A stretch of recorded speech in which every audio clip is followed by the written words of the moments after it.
Welcome back to the channel, guys. It is me, 8744. So today, guys, we do your members Q&A, guys.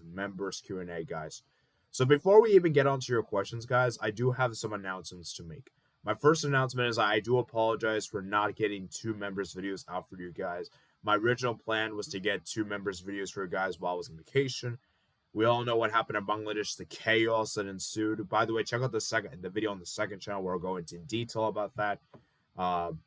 And so, yeah, basically, I wasn't able to get 2 videos out for you guys. So I needed to get 1 out for you guys. And I decided to wait so I could get some more questions because I didn't want to record the video when I had 3 questions. I wanted to at least have like 5 or 6 questions. We ended up getting 8 in total, which is great. So, that's the reason why there was no 2 videos for you guys. I'll just do 1 for you guys. So this will be kind of like 1 to include for the last 2 weeks. So hope you guys do understand that. And another thing also, guys, is that I'm very much considering, I might do a poll for my members. And if you guys are interested, we might do a members Q&A once a month. And you guys can send your guys' questions in, and I'll take my time to do videos for you guys. I feel like it's a bit redundant to do on the main channel so frequently, so often, monthly basis. So I figure it's better to do a Q&A when we reach a special milestone. So, for example, when we reach 2K subscribers, we'll do a Q&A for that. It's a special landmark achievement. In general, I don't think it's really worth doing every month. So I don't know if you guys are down with that. I don't know. That's just how I've been feeling recently. If you guys are okay with that, let me know. I just feel like it's a bit redundant to do every month. Maybe I'll do a poll on the community page. I'll probably do it tomorrow. And you guys can decide what we should do. Should we have it to where Q&A, we have it to members. Members will get a chance to ask their questions, and I'll do a video once a month for you guys. Or do we keep it as regular, or do we just keep the or do we just do Q&As whenever we reach a special milestone? So I'll do a poll, and I'll gauge what you guys are saying and go from there. Anyways, enough introductions, guys. Let's go ahead and get started with you guys' questions. So we're gonna go ahead and do this, guys, and I'm gonna start from the most recent to the earliest. So the questions that came later on, we'll answer first, and the questions that came the very first few ones, I'll answer last. Okay, so we're just going by the YouTube order. So the first question came from Barry. It says, if you're the owner of Barcelona, what changes will you make to bring the team back to the top? Ooh, that's a good question. That's a good question, Barry. That's a tough one. I think Barcelona right now is in a period where financially they just don't have the spending capabilities to your Real Madrid, to your Manchester City. So I think what Barcelona needs to do is to rely on the youth academy. I think that's the way to go, La Masia, because that's what made Barcelona the team that they were. When you talk about Barcelona's best players over the last in their entire history, you talk about players like Xavi, you talk about players like Iniesta, you talk about players like Messi, you talk about players like Johan Cruyff, etc. Most of those players I just mentioned were La Masia players. They weren't bought through players, and I think that's what Barcelona needs to do. Is that we have to find a way to try to find a way to make this team La Masia based. And we have to probably do it in a way where we have to sell some of the big players. So for me, if I'm Joan Laporta, I would be making this team more La Masia based than ever before, and I would be gradually reduce the amount of money I spend over each summer. Because when you look at La Masia, the players we can produce, look at the players we got this season. We've got the likes of Fermin Lopez. We got the likes of Lamine Yamal. It's incredible. The only thing that we need to get is a striker and a goalkeeper, and I think we're set there in the future. So, yeah, I mean, and don't forget, we already have Araujo. We already have Gavi as well. So I think for Barcelona, if they want to be back at the top, they have to go with La Masia. I think La Masia is a feasible route for them. I think there's really no other way I could see them getting back. And so, yeah, for me, you have to rely on La Masia. Next question from Bulgarian Mappa says, what is the biggest what if in football history? That's a good question. What's the biggest what if? This is a tough one because there's a lot. It's a very vague question, and I'll have to really think about this at the top of my head, but I don't really know. But if I had to give an answer from the top of my head, it makes me wonder, what if, okay, like I always imagine this, guys. What if Messi won that 2014 World Cup? Now it doesn't really matter anymore because he obviously won the World Cup 2022. But what if Messi did win that 2014 World Cup? Because if Messi had won that World Cup 2014, we would have a different conversation to what we're having now, right? Because let's be real, guys. Messi was pretty much at his peak at like 2012, 2014. 2022 was not his peak. So I think it would have it would have I think that would have been more interesting in that sense. And I think Messi knows he would have preferred. And I think Messi, if you're asked Messi which one he would have taken, he would have obviously taken 2014. I think 2014 he was at his peak at the time, and he had such a bad season. I think club wise, he didn't. I think Barcelona went trophyless that season, if I remember correctly. So it would have been such a great imagination. So for me, for this one, guys, I'm gonna go with Messi for now. What if he won the 2014 World Cup? But there's a lot of other what ifs. Like, what if Yugoslavia never separated? What if we saw Soviet Union? There's a lot of other ones you could come on the top of my head. But for now, I'm gonna say Lionel Messi. What if he won the 2014 World Cup? Next question says, Balkan Warrior says, do you think football can become the biggest sport in North America? US and Canada. It can overtake hockey, baseball, American football. After 2026 World Cup, people experience that no other sport comes near football. Your thoughts? So here's the thing, Balkan Warrior. Unfortunately, football will never surpass. Football will never be number one in the United States.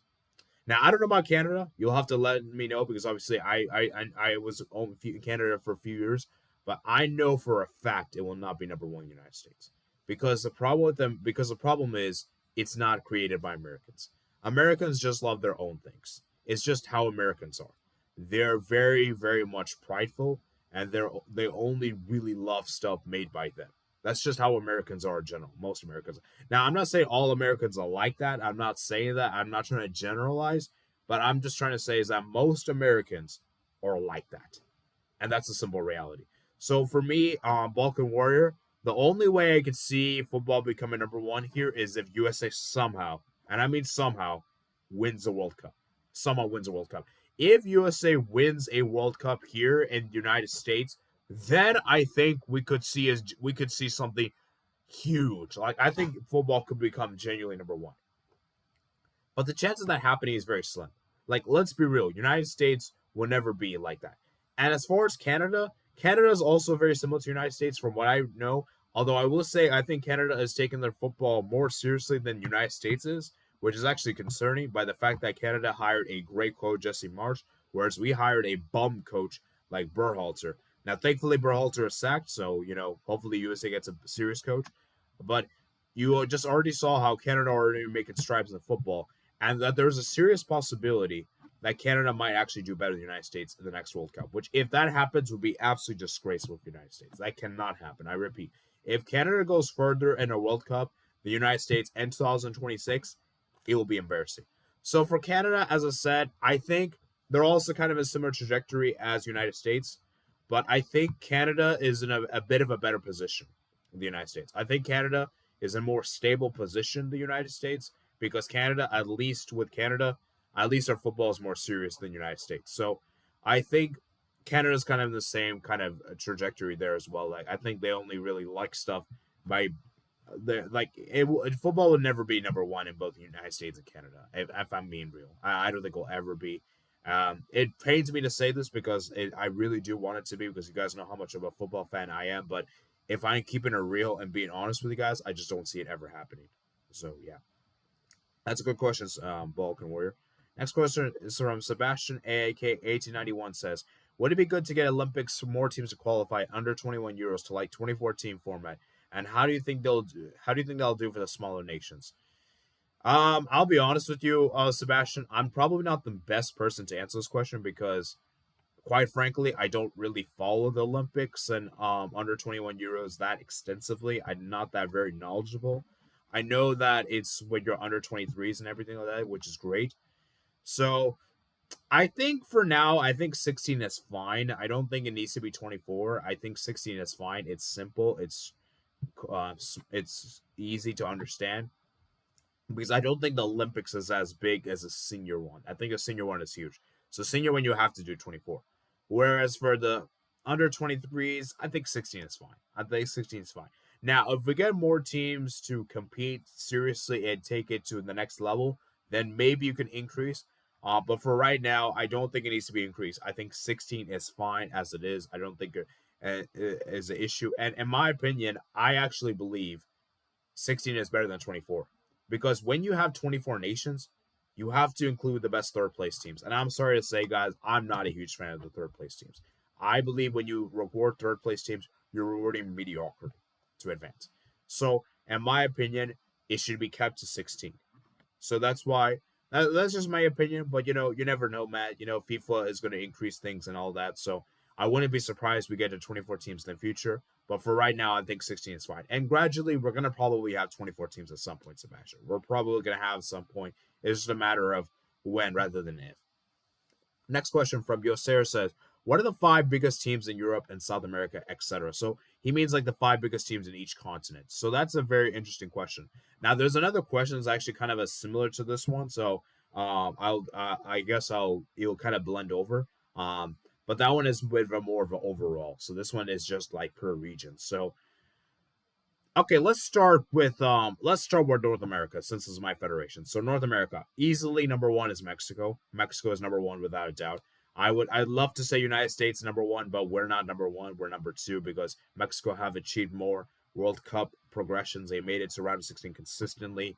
They've won the most Gold Cups as well. United States we haven't, so although we can say this though, United States have been more recently to a quarterfinal of a World Cup than Mexico. So Mexicans could hold that. But anyways, Mexico's number 1, United States number 2.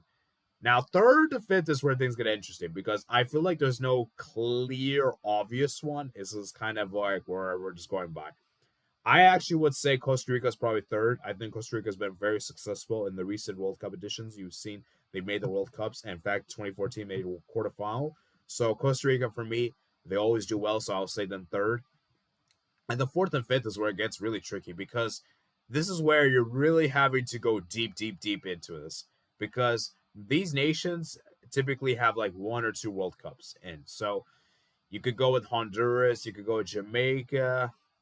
I think for now, I'm going to say 4th is going to be Honduras. I'm going to say 4th now for Honduras because they have some pedigree in CONCACAF.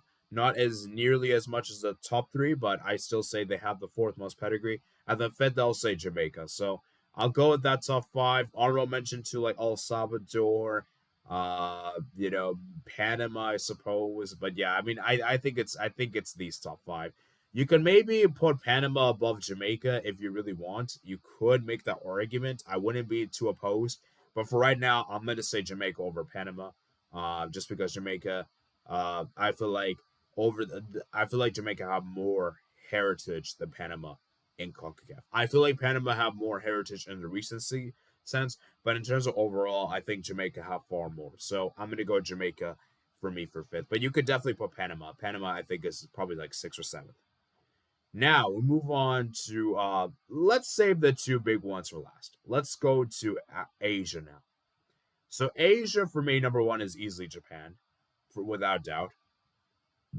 Number 2, I would probably say South Korea. Number 3, I would probably say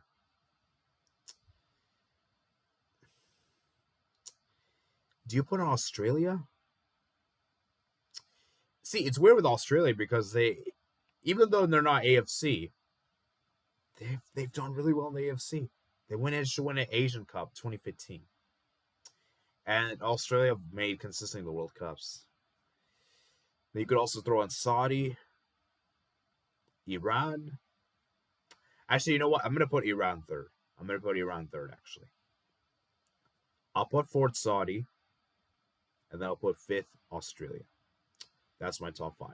I really was tempted to put the likes of Iraq. I was tempted to put, but I feel like Iraq haven't had a much World Cups. UAE. Then you have like Qatar.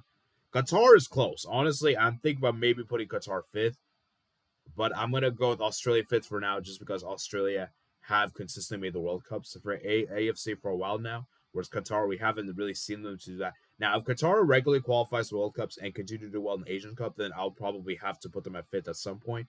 But for right now, I'm gonna keep them 6th for now. I think they just about miss out. I'm gonna put them as like honorable mention. Now we move on to Africa, where this is the region that's probably the most volatile, which is the most difficult top 5, I would probably say. So I would say first, people are going to say Egypt is number 1 for Africa, and I understand that. But I'm looking from purely a World Cup and your regional tournaments point of view. If you're looking from purely just a regional tournaments point of view, then of course Egypt is number 1. But if you're looking for a number of appearances at World Cup, Egypt is not number 1. In fact, I believe that's Cameroon. I believe Cameroon has featured the most World Cups from Africa, I believe, right? I believe. Maybe I'll have to double check, but it's either them or Nigeria, I'm pretty sure. So, I think I'm going to go with Cameroon, actually. I'm going to go Cameroon number 1, just because I believe Cameroon has the second most AFCONs, and I believe they either have the most World Cup appearances from Africa or the second most. So I think Cameroon gives you a good balance of both. And I'm looking at both, by the way, guys. I'm not looking just purely just for regional tournaments. So I'm going to go with Cameroon, number 1. Number 2, I'll probably still go with Egypt, even though Egypt have not a good World Cup track record. I'm still going to go with Egypt, though, number 2. Number 3, I'm going to say Nigeria. Number 4, do you put a Ghana? I think I'm going to put Ghana, actually, guys. I think I'm going to put Ghana. And the 5th, this is really tough. Tunisia, Algeria is tempting, but Algeria haven't really, they could go with Morocco. You could also go with Ivory Coast. I'm actually going with Ivory Coast for me for 5th, but you can actually throw in Algeria or Morocco. I'm going with Ivory Coast because I feel like Ivory Coast have always been a nearly team. I feel like Ivory Coast have always nearly missed out on something. Like they're a team that does generally pretty well. So I'm gonna go Ivory Coast 5th. But you could probably put in Morocco. You could put in Algeria. It's really tough, guys. Africa is like the most difficult to call. I think Africa is the most difficult top 5 to come up with. I think every other confederation, the top 5, is pretty almost settled. But I think Africa is the one where it's really difficult. It's really difficult. So that's a good question, Yosir. Now we have to talk about Europe and South America. So let's do South America next. So obviously first is Brazil. Brazil is number 1. Number 2 is Argentina. I don't even think I have to explain. I'm going to go number 3. Now, number 3, 4th, and 5th is where things get interesting. Number 3, I'll probably go with Uruguay still because they have the second most amount of Copa Americas. Number 4, I'm going to say it's probably going to have to be Colombia. Actually, do you put Chile or Peru? I'm going to still stick with Colombia 4th. And the 5th, I might give it to Chile.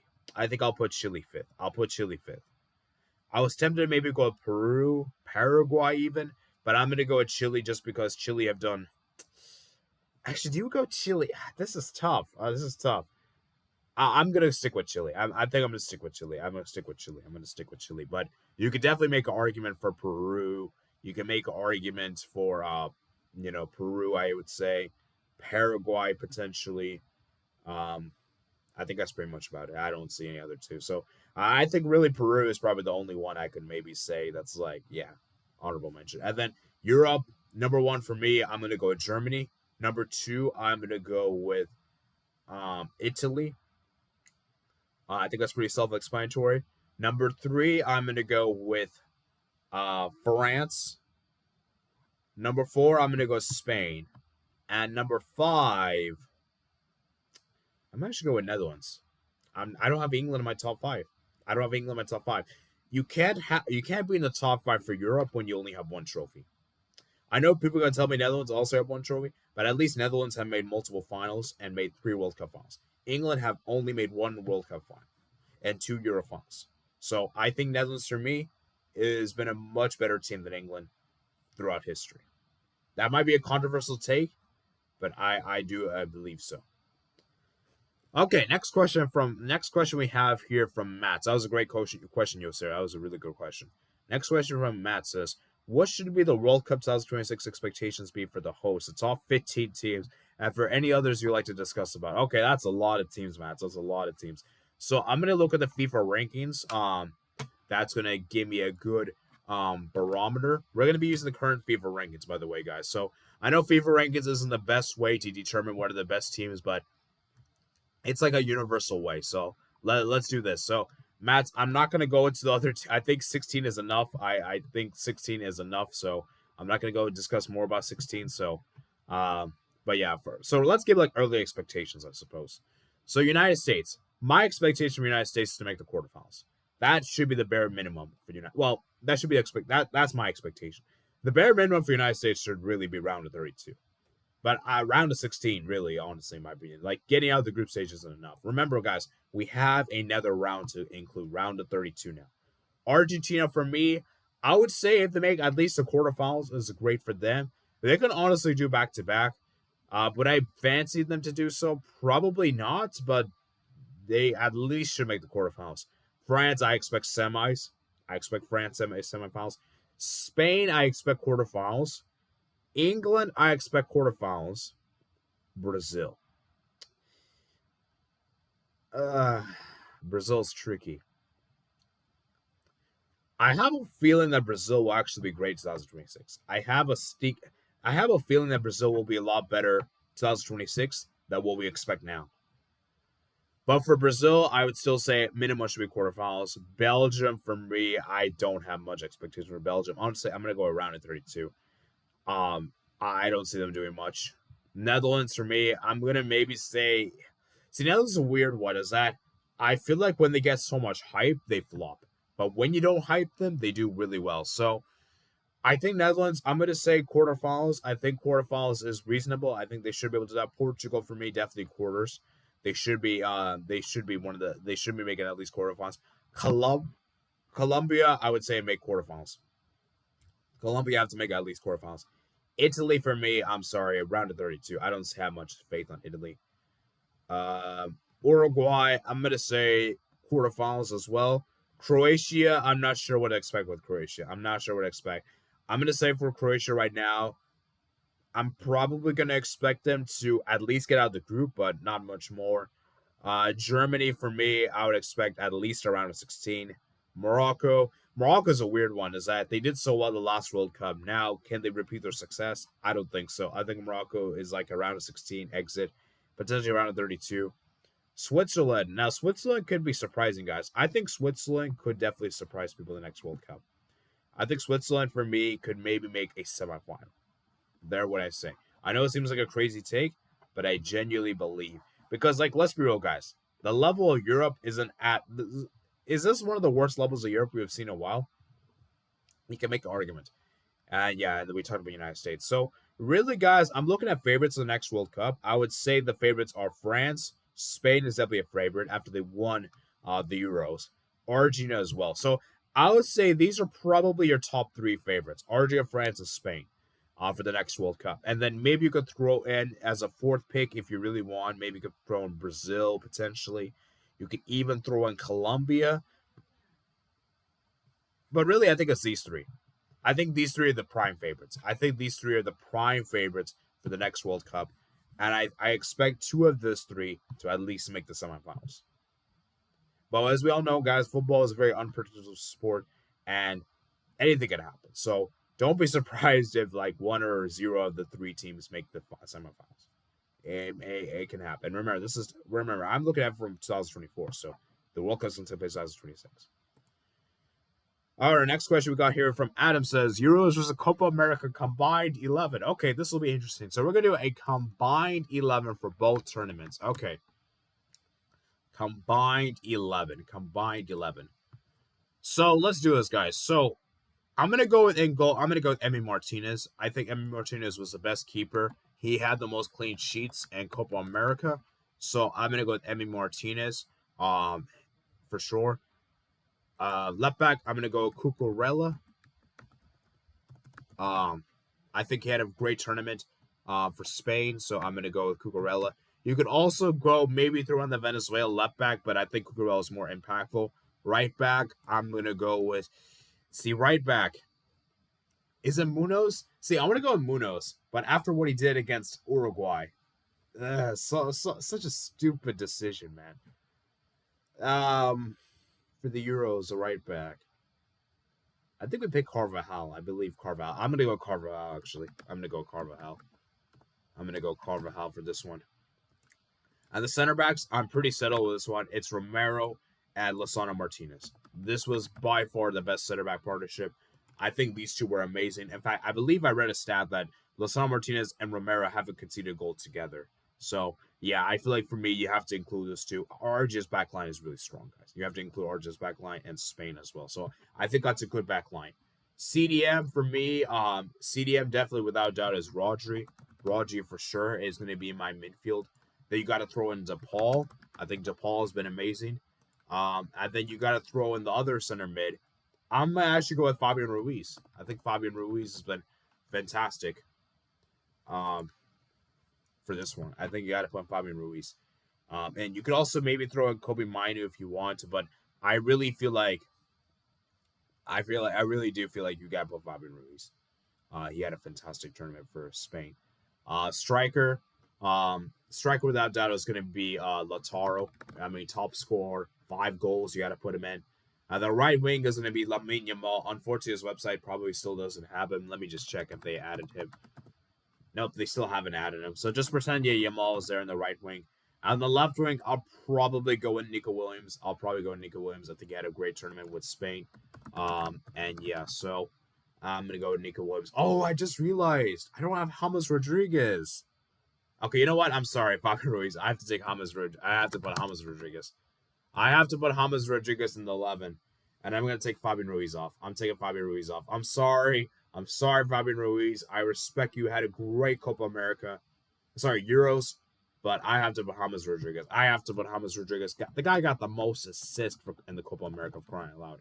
You got to put him in this 11. So don't tell me James Rodriguez is not on this website. Oh, my geez. I don't think he is. Okay, so just pretend that James is there next to Rodri and DePaul. And, Mull is there in the right wing. Okay, so, yeah, I'm sorry for the brickish of this website, but it is what it is. Yeah, unfortunately, these two players aren't on there. But I think that's a pretty good 11 I got there, guys. Pretty good 11. All right, now for the final question, guys. Final question.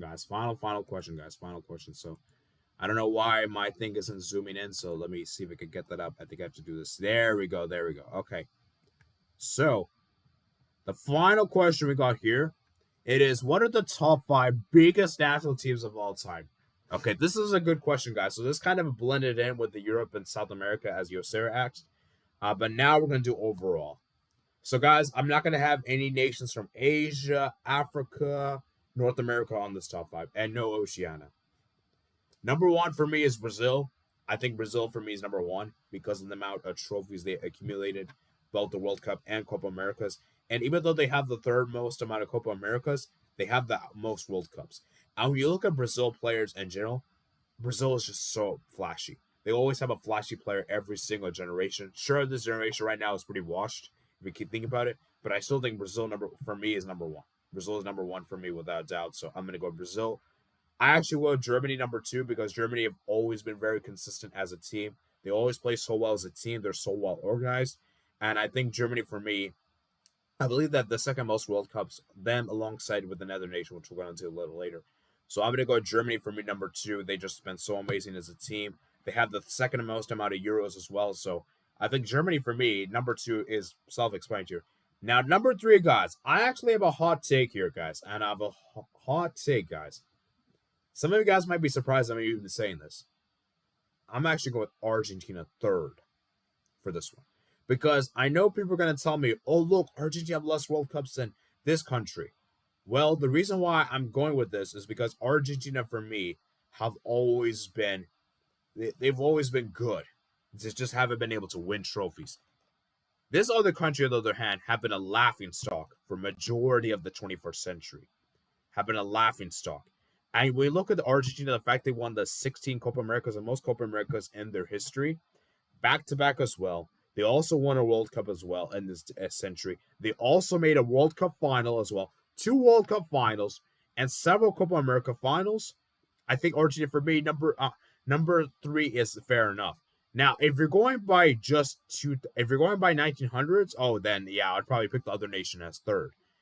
But I'm going by all time, and I think Argentina have achieved more than this country. And this country I'm talking about in 4th place I have is Italy. Italy, for me, guys, I have been terrible in the 21st century. Italy have not been good in the 21st century. Besides the Euros they got and the World Cup they got, there's nothing really much else. And I know people are going to tell me it's still World Cup and Euros, it's still big. Guys, if you look into context, both of them had to be won on penalties. And let's be real, guys.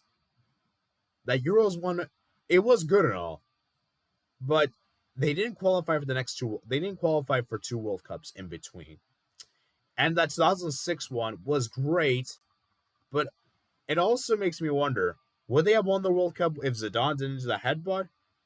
It makes you wonder that. And actually, that's a good. Now I'm thinking about it. It's kind of a good way to segue back to that one, because Bulgarian might be asking me the question: what's the biggest what if in history? What if Zidane didn't do the headbutt, guys? Do France still lose our World Cup, or do France win it? That's a good question. You know what? I might actually change my mind. I'm actually going to go with that now that I think about it. But what I'm trying to say here for Italy is that Italy just haven't been that great. If you look at it, besides they've only got. I know they got 4 World Cups, which is great and all, but they only got 2 Euros, and 1 Euros just came recently. So, yeah, for Italy, guys, I actually think Argentina have achieved more. I think Argentina have achieved more than Italy. I think Argentina have done better than Italy. And yeah, so I'm gonna go Argentina. Now I know it's a very hot take. I know some people may disagree with me, but this is just my opinion, guys. It's just my opinion. So, you know, just respect my opinion. Now, 5th is where things get interesting, guys. Because for me, it was really between Spain and France. I was even maybe thinking about Uruguay and Netherlands, but for me, both those national teams haven't really won enough. Well, Uruguay's won 15 Copa America, is what I'm saying, but Uruguay haven't really shown it in the World Cups since they won their 2 World Cups back in the day. And for Netherlands, they haven't won a World Cup, so I can't put them in the top 5. I'm sorry. Spain or France? It's a tricky one, guys. It's a tricky one. I think I'm going to edge with France for now because the amount of consistency France have done. Because France can give you the World Cups. They got 2 World Cups. And I believe they got 3 Euros as well. So Spain, yes, they got the most Euros. 4 Euros, which is great. But only 1 World Cup. And I feel like France, for me, is difficult to beat. France have always given a tough game. France don't lose that often, guys. So, and we look at France's record, especially under Deschamps, it's a very good record. Most national teams don't have that kind of record. So I'm going to go with France for this one for now, guys. So that is pretty much it for that top 5, guys. And that's pretty much it for this members video, guys. Dang, it took around 33 minutes for you guys to do it. So I really like doing this, though. It was very fun. It was very laid back, and it was very interesting. You guys made a really good question. So I really am considering doing this more often for you guys. If you really want to see this, guys, I think this is a great way to do this. So I suppose we'll count this for July. And if you guys want, we could do this one for August. I think this is a great one to do, and everything. And so, yeah, like I said, guys, I haven't looked at the questions prior. I'm literally doing this on the go. I'm literally just on the spot here. So I haven't looked at the questions prior. So that's what makes it very interesting, guys. So if you guys do like this, let me know what you guys think. I think this was pretty fun, guys. Maybe we'll do this more often.